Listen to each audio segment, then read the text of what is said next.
All right, folks. I know people are trickling in, but in the interest of time, let's go ahead and get started. Today's talk is going to cover container networking, especially the service mesh and SDN area. The agenda for today is I'm going to introduce what a service mesh and SDN is. A lot of you probably already know what it is, but just in case some of you don't, to get us all on the level playing field. I'm going to provide an overview of a couple of service meshes, specifically Istio and Linkerd. Linkerd 2.0. There is no point in looking at the old Linkerd since the projects have merged. The SDN overview, I'll focus on Tensile Fabric, mostly because I'm familiar with that one, but what I tell you about Tensile Fabric is transportable to most soft overlay SDNs, including NSX and Nuage. Okay, and then we'll talk about the coexistence between service meshes and SDNs and wrap up the presentation with a few conclusions I drew. All right, so what is a service mesh? A service mesh is an infrastructure layer that's responsible for handling service-to-service communications. It operates in a very abstract and complex environment where there could be multiple infrastructure providers, and its goal to provide an end-to-end communication for all of them. It must deliver a reliable requests across a very complex topology, possibly multi-data center, multi-cloud, hybrid cloud, and everything else. So there's a lot of complexity in the modern cloud-native application, and service meshes are designed to take some of that complexity away from the developer. So let's go through a few examples of service meshes. So Istio, I think, probably has the title of most popular service mesh nowadays. It was originated by the Lyft guys, picked up by Google, and right now is probably the default that people talk about when somebody mentions service mesh. It is scalable, very feature-rich, and it's based on an Envoy proxy and a control plane for the Envoy written by Pilot and Mixer. Envoy is in production in a number of environments, and Istio is commercially supported by a number of vendors, I believe, including F5, Rancher, a few others. So, Conduit and Linkerd. So Linkerd was one of the original production service meshes for the Kubernetes environment, but it looks like the sponsor of the project developed a new shinier toy called Conduit, merged it, turned it into Linkerd 2.0. So now you have a very low footprint, very fast, but a significantly newer and far less proven environment with Linkerd 2.0. I'm going to throw in Console by HashiCorp, which started this whole service mesh thing way before Kubernetes was even on horizon. So the Console was designed as a global service mesh. It was designed to run completely independent of the underlying infrastructure and can support absolutely anything, multi-data center, hybrid clouds, and everything you have. It still is in existence. It's still supported by HashiCorp. Hashi recently provided Kubernetes adapters, so now it works with Kubernetes environments as well. All right, so now let's jump into the SDNs. SDN, well, the definition, it's a separation between a control plane and a forwarding plane. By the way, these slides are on the web, so you probably don't have to take a picture of every single one of them, although if you want to, you can. Okay, I did upload the slides, so these slides are available. Okay, so, but SDNs evolved from its original definition, and they co-evolved with clouds and virtualization. Which means that nowadays SDNs are responsible primarily for virtual network creation and virtualization of the network infrastructure. Some of the SDNs do still control physical infrastructure, although those are a little bit more rare than simply virtual network providers. The primary job of the SDN is to provide the on-the-node and on-the-wire segregation of traffic in a multi-tenant environment in the virtualization and container-based environments, although some of the SDNs nowadays breach into the bare metal support, underlying infrastructure programming, and everything else. So most of the SDNs, because they are commercial, they're designed to deliver more than just basic packet forwarding. As you'll see in the Tensile Fabric's use case, it's relatively feature-rich. So in the Kubernetes context, SDN is a CNI provider. So if you're familiar with CNI, you just deploy the CNI plugin and it links you to the appropriate SDN. All right, let's go through some of the examples of the SDNs. We have Calico and Tagera. This is open source and commercially supported L3 SDN. And it is L3 only. It has very little support for tunneling. It can tunnel selectively, but most people simply use it as an L3 forwarder, which means that there's no L2 emulation built in.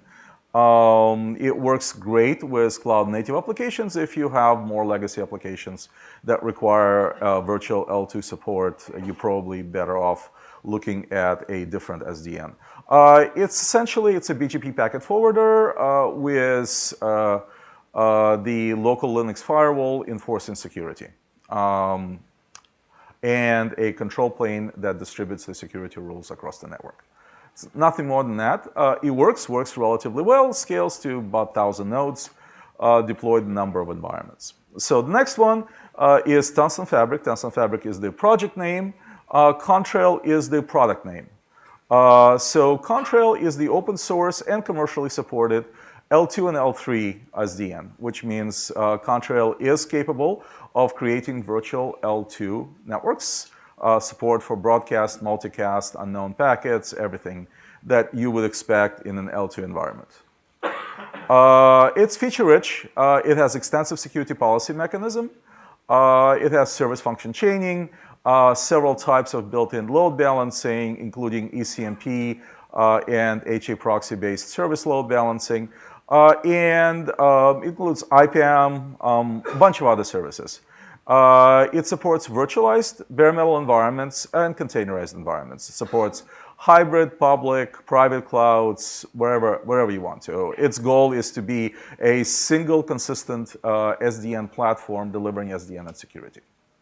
And it's in version 5. It has a large number of commercial deployments, lots of them on the telco sectors, enterprise, gaming sectors. In other words, folks who run at significant scale and have significant performance needs. Next one is NSX. NSX is sold by VMware. It is commercial only SDN.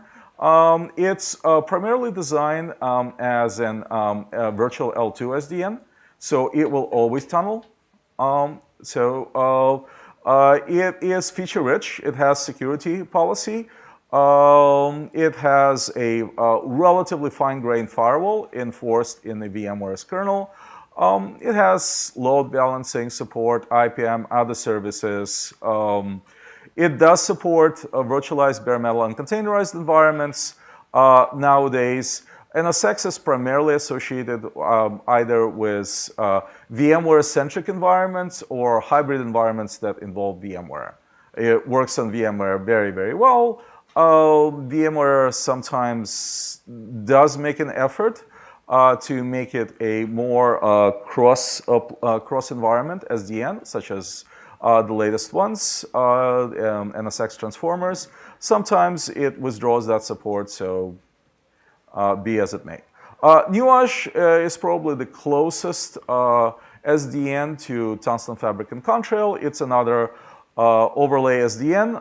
It does only do virtual L2 only, and it's feature-rich. It has security policy, service function chaining, load balancing, everything that you would expect from an SDN that needs to support telco-grade environments.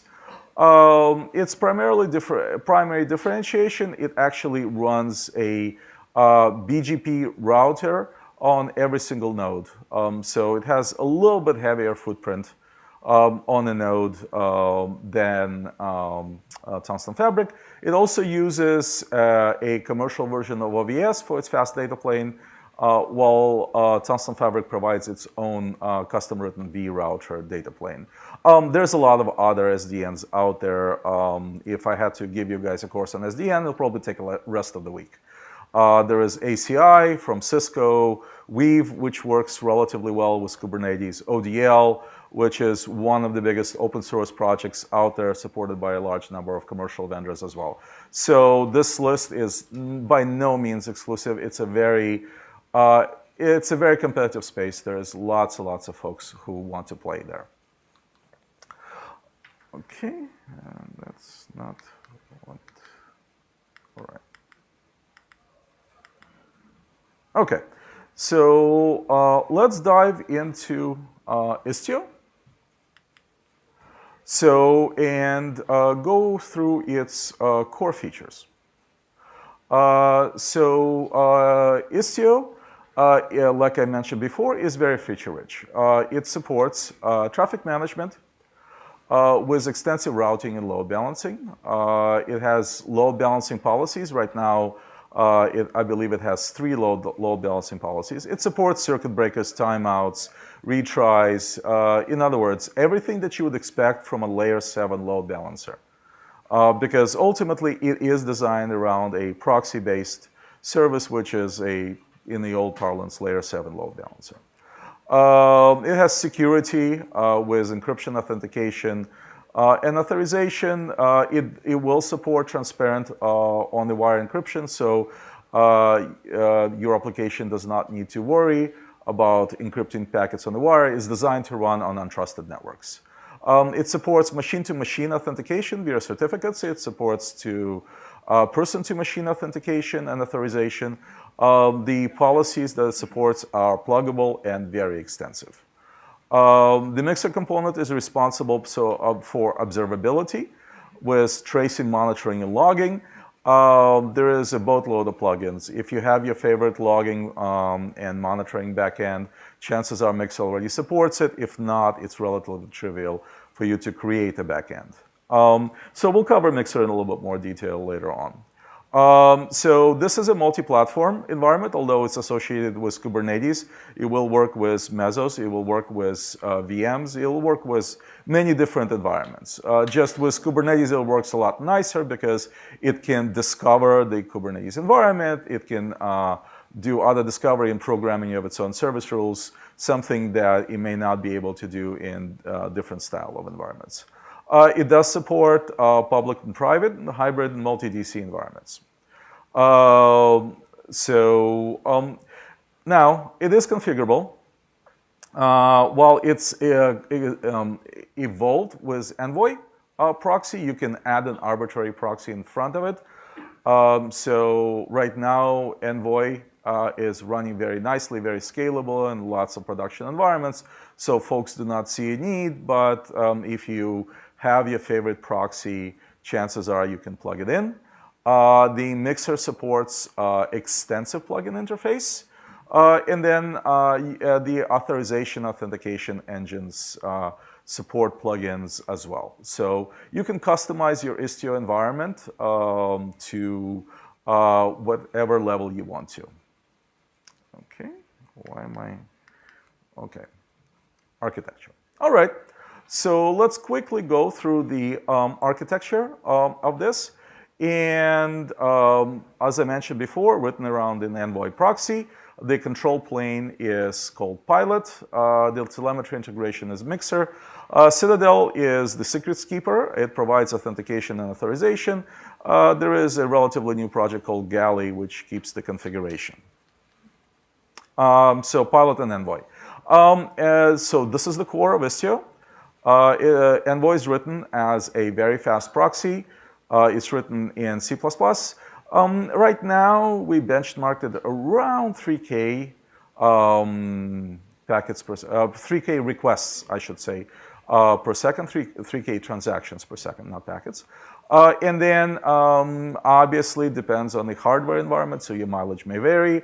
It's roughly the end-to-end service on Envoy, which does go through 2 proxies because it's deployed as a sidecar on all of your pods, is about 10 milliseconds. So if you're running a voice-grade or a telco-grade application, you probably need to consider this for control plane only as opposed to data plane. It's deployed as a sidecar on every single pod, and it does provide an ingress-egress controller. So it's a very complete solution. The control plane is called Pilot. Its job is keep state and configure Envoy. It does support server-side discovery via plugins primarily into the Kubernetes environment. So, as I mentioned before, Istio designed to run in an untrusted environment or across trusted and untrusted environments with relative degree of complexity. So it has lots of pluggable authentication schemes. So if you're running into the public cloud, it'll support Google and AWS authentication. If you're running Kubernetes, it will integrate with Kubernetes-based auth. Its certificate infrastructure is based on SPIFE. I'm probably mispronouncing that relatively badly, but you have the acronym there. It's not quite compatible with other open SPIFE environments, so it uses SPIFE-based certificates, but most common implementation of SPIFE is not quite compatible with what Istio did on its own. Mutual TLS, including on-the-wire encryption, that's configurable. You can just put it into your config file, and all of a sudden you can just dynamically encrypt packets on the wire. The policies for authorization and authentication are very extensive, right? You can write them at multiple levels and confuse yourself to the world no end, but my suggestion is keep it simple to start. Okay, so Mixer, it's an interesting component. It actually works as both a distributed cache on your pods and a centralized control plane that carries out all of your telemetry to the telemetry backends. So unlike Conduit, Istio is designed to integrate into your existing monitoring environments as opposed to introduce a new one. So it has lots of backend. As you can see, well, the list actually goes on to about 30 different backends. Didn't fit on the slide, so I picked the most popular ones. Datadog, Prometheus, FluentD, StatsD, CloudWatch. The list goes on for about 2 pages, and it's relatively easy to provide your own. So the interesting thing is it does policy caching, which means 80% of your decisions, intelligent decisions, are going to be made on the pod itself without ever going to the centralized control plane. And then it has a fast and scalable control plane that can render policy decisions relatively fast. It will buffer requests. So it reduces the amount of traffic to the backend, right? So you can batch transactions, you can do many other things. And it's written to be stateless, which allows it to both scale and be very, very robust. And it has a very flexible policy mechanism that allows you to set monitoring thresholds, control the amount of data you generate, etc. Okay, so next, let's quickly go through Linkerd 2.0, which is Conduit. So it's written as an integrated product from scratch. It provides everything you need to. Proxy, control plane, UI, monitoring, and dashboarding. It was written to overcome some of the problems of the old Linkerd, especially in being very low memory and very fast. So it's designed to be very easy to deploy. It essentially auto configures itself, which means that it has a lot less knobs that you can tweak than Istio. At the same time, it's easier to get started. Okay. Security and everything else, unfortunately, is still work in progress. TLS is only in the experimental phase. Okay. It is less, as I mentioned, it is less configurable. A lot of security is still work in progress. It's designed to be as a complete system, so its ability to integrate with random third-party software is a little bit more challenging. As in any open source project, if you want to, it can be done, but it's designed to be more of a whole system that you deploy. Okay, so it's architecture. So you have a fast, compact data plane proxy written in Rust. Sorry, I'm not a Rust programmer. Supposed to be this great language that prevents Stack Overflow and is really fast. Never used it, but the results is a proxy that can do a sub-millisecond transaction. Now, this is measured slightly differently. This is request flow through a single proxy as opposed to end-to-end test, right? So it's not quite an order of magnitude faster than Envoy. It's probably about 2 to 3x faster than Envoy. It has a very compact footprint, under 10 megabytes in most of the circumstances, and it is designed to auto-configure itself, detect your services, and configure all of the things that you can possibly need for that service because it thinks it knows better than you do. All right, so the control elements are written in Go. As with a lot of Kubernetes stuff, it does provide a web dashboard, API service. It has an integrated monitoring engine. It uses Prometheus from CNCF as its monitoring, and it does provide extensive dashboarding via Grafana. It comes with lots of dashboards pre-configured. In addition to that, you can build your own Grafana dashboards. All right, so let's jump into SDNs. All right,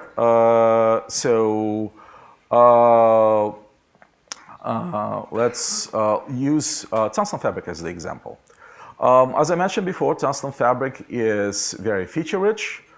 It has support for routing and switching, virtual routing, virtual switching, obviously, at IPv4 and IPv6. It provides extensive network services, IPAM, DNS, DHCP, SNAT, QoS, BGP as a service, the list goes on.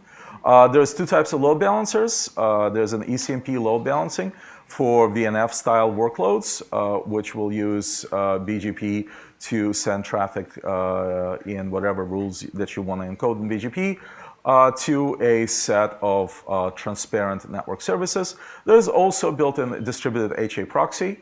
It's fully distributed, so it's not relying on scaling one single instance of HA proxy or a cluster. There's an instance of HA proxy running on every single node with a very fine distribution of the responsibilities. So it's truly distributed load balancing. It has very extensive security policies that unfortunately I won't be able to get to in this slide deck, but take a look. They're intent-based policies. Really cool. They simplify configuring of security across hybrid and complex cloud environments. So performance scalability, yes, it's designed as a telco-grade SDN. So sub-millisecond packet forwarding, everything that you could possibly want. DPDK support, direct SRV support, smart NIC support, and it does scale a couple thousand nodes out of the box, probably 5,000 to 8,000 nodes if you're careful and you use the commercial Juniper version. It provides extensive gateway services, L2, L3, both software and hardware is supported. You can use routers or switches. Anything that can support EVPN in the latest version can be used as its outbound L2 and L3 gateway. It has rich analytics of its own. It does have its own analytics collection and analysis engine. So it perhaps is a little bit more complex to integrate it into your existing environment, such as Prometheus, although I believe some people have started to look into how to do that. It has service function chaining, so transparent service function chaining that allows you to redirect traffic between any two VMs or containers to a third-party endpoint to do inline security analysis, threat detection, load balancing, whatever have you. Okay, it's fully HA, supports upgrades, supports API, works with many different orchestrators. The list of features goes on and on. Basic architecture, there is an orchestration layer and that talks to the controller. The controller runs all of the configuration, provides control points that program the individual vRouter endpoints, and it provides an analytics sink. Cassandra is used as a distributed database for configuration and analytics.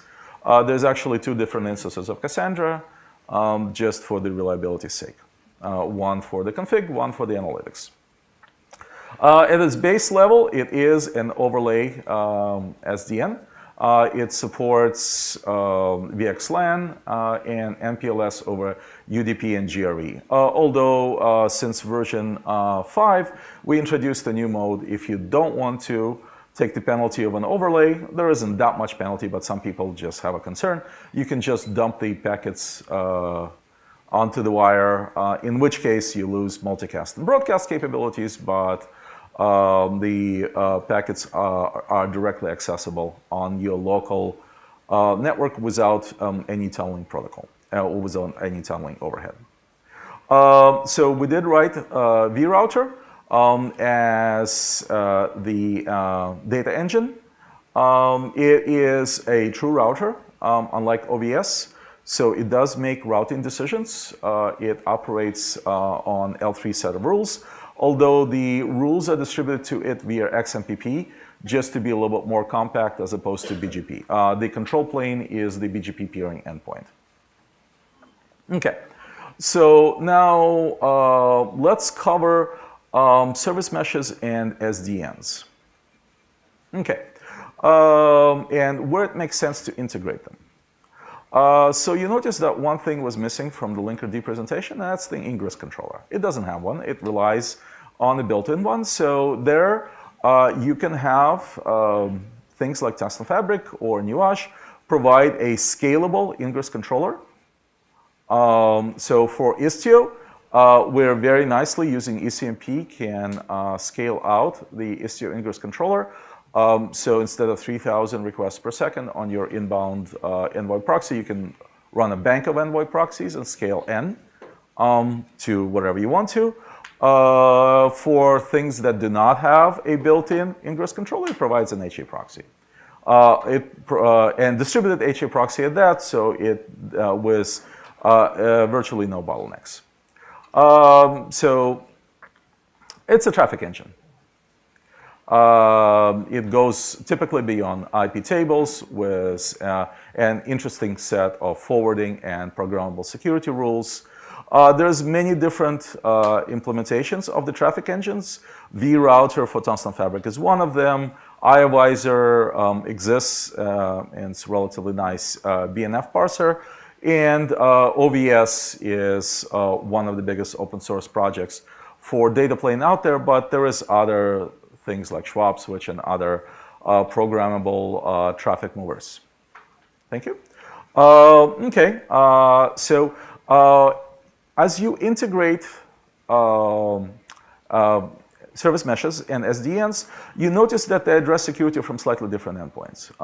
So Istio addresses security as authentication and authorization at the service level, while the SDNs can be used as your essentially L4 firewall on the node to protect the entire node. So you gain security in depth by deploying an SDN and service mesh together.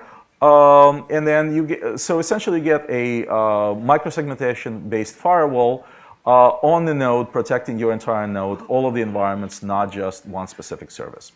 makes it a little bit more challenging to hack into individual nodes.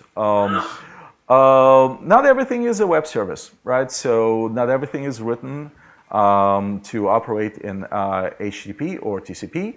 So you may be running some telco applications which may want to run arbitrary traffic, including even UDP. And sometimes you do need voice-grade traffic or video-grade traffic with sub-microsecond latency.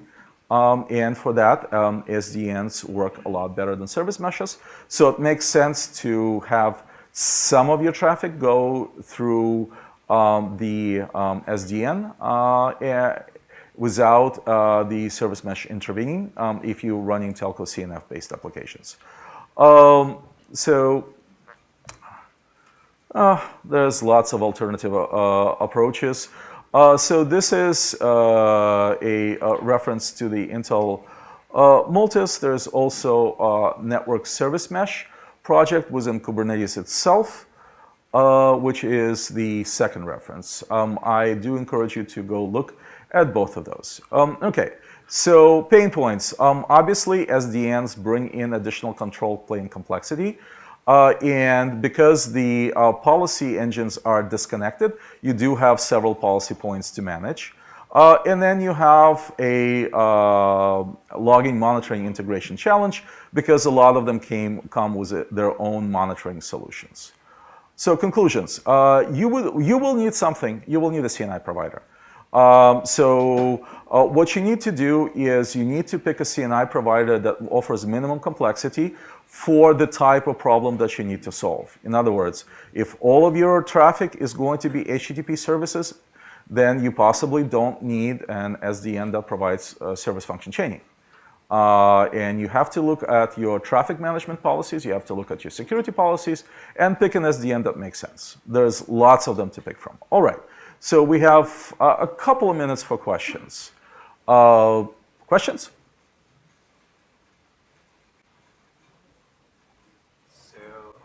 I believe Istio and Linkerd are both CNCF products, right?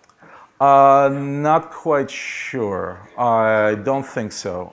They were very selective. I haven't looked in a couple of months, but they've been very selective about what they... It is, but Istio was separated, so just a partner. Okay, I see. So my question is, are they competing in the same space? And Yes, they are. so And console is competing against them, yes. okay, so you're supposed to choose One or the other. Okay, all right. So fast, new kid on the block, Linkerd 2.0, or something that has a lot of mass behind it, and is very advanced feature set, very programmable, which is Istio. Nice. So Google supports Istio, so that gives it a lot more weight than potential options. One more question. We have 1 minute left. All right.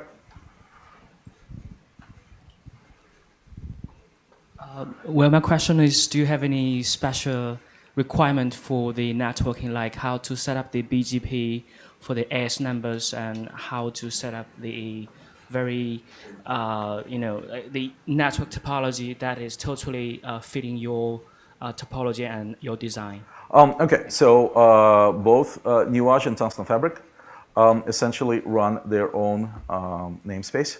And then when you create the virtual network, they will do all of the management for you.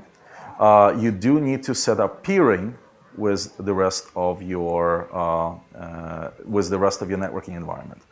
So at the termination endpoints, you do need to set up forwarding.